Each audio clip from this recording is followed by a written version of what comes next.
Hello and welcome to BYJU'S Exam Prep IAS. The big news for today is that India finally has officially established a diplomatic channel with the Taliban regime in Afghanistan. The union government has sent a senior official from the foreign ministry to Afghanistan to hold these official talks. But before we go into much more detail of this particular topic, just a reminder, 6th of June 2022 will see the beginning of an all-new series by BYJU'S IAS. It will be called the UPSC Knowledge Series. In this particular series, for the next 50 days, every single day, we will be having 2 live classes on important static topics of all the subjects of the UPSC Civil Services Examinations. The video will go live at 10 a.m. and at 3 p.m. every single day starting from the 6th of June. Do remember to join in for that as well. It will be extremely beneficial for those who are preparing for the 2023 attempt and beyond that. Now let's go back to the topic of the big news for today, which is that the union government has officially launched a diplomatic channel with the Taliban regime in Afghanistan since Taliban took over Afghanistan in August 2021. This Indian delegation, which has gone to Afghanistan, is being led by Mr. P Singh, who is a joint secretary in charge of Pakistan, Afghanistan and Iran region in the Ministry of External Affairs. In the past, he was also a team of the Indian delegation that had meetings with the Taliban officials in Doha when the negotiations were ongoing between USA and Afghanistan. You would also remember that ever since Taliban had taken over Afghanistan, the Indian embassy or the Indian diplomatic mission had been closed down and we have still not opened it up. The Taliban leaders, in fact, multiple times have raised their request to resume their diplomatic dialogue with India ever since their takeover, which is a significant departure as compared to the previous Taliban regimes when they did not really care about their international relations. This present Taliban regime wants to have good international relations, at least on the paper, with a lot more nations as compared to earlier, including India. Now, in this particular talk, the foreign minister from the Taliban regime, Mr. Mottaqi, welcomed the Indian delegation and said that it is a good start between the two nations. As you would know, Afghanistan, ever since the takeover of Taliban, has been going through a severe economic crisis in the country with food shortages, with high inflation and with almost no employment in the country. India also in the past few months has sent a lot of humanitarian aid to Afghanistan in the form of free vaccine, in the form of food grains, etc. So although this is the first time ever since their takeover that an Indian official is visiting Afghanistan, but we have been helping Afghanistan indirectly in multiple ways in the past few months.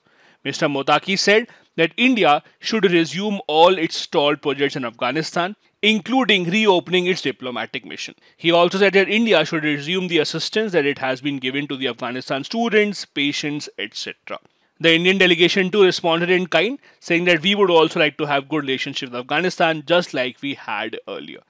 This is a snippet of the meeting that the Indian official side had with that of the Taliban leaders. In this meeting, India said that we would consider increasing our assistance to Afghanistan. We have seen that India's exports to Afghanistan have also increased, including our export of food grains through Pakistan. Not just this, we have discussed this multiple times, how India has invested heavily in a lot of infrastructure in Afghanistan, including a lot of hospitals, dams, roads, etc. And the Taliban regime of Afghanistan wants India to continue working on all those projects. As you can see here, it is not just about the vaccines and the infrastructure development. Indian government, in fact, also gave financial assistance to Afghanistan recently for their annual budget.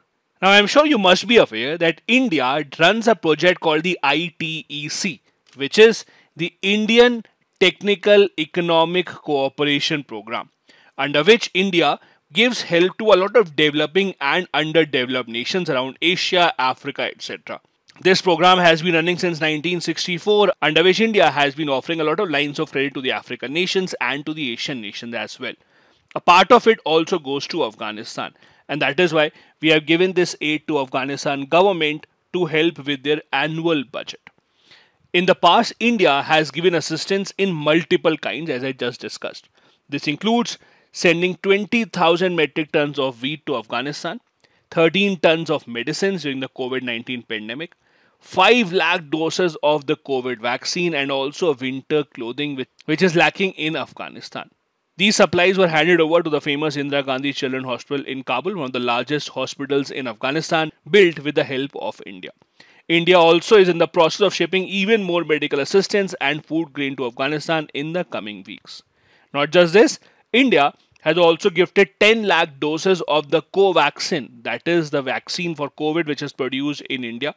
These vaccines have been handed over to Iran for the reason that a lot of people from Afghanistan have migrated to Iran and are living there as migrants or refugees. So these vaccines that India is handing over to Iran will be specifically to be used for these Afghan refugees. We have also helped the UNICEF by supplying about 6 crore doses of the polio vaccine and 2 tons of essential medicines. As you know, Afghanistan still remains one of the only countries in the world where polio is extremely prevalent. And due to the opposition of Taliban to the polio vaccines, we have seen that international organizations, including the Bill and Melinda Gates Foundation, have not been able to ensure complete vaccination coverage of polio in Afghanistan. So India is working in that regard as well. As you can see here, India had been transporting wheat and COVID-19 vaccine to Afghanistan via Iran as well.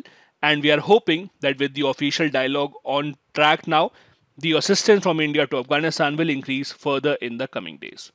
This is all that you needed to know, and we'll keep you updated about the developments in this particular news in the coming days as well. Thank you so much for watching the big news.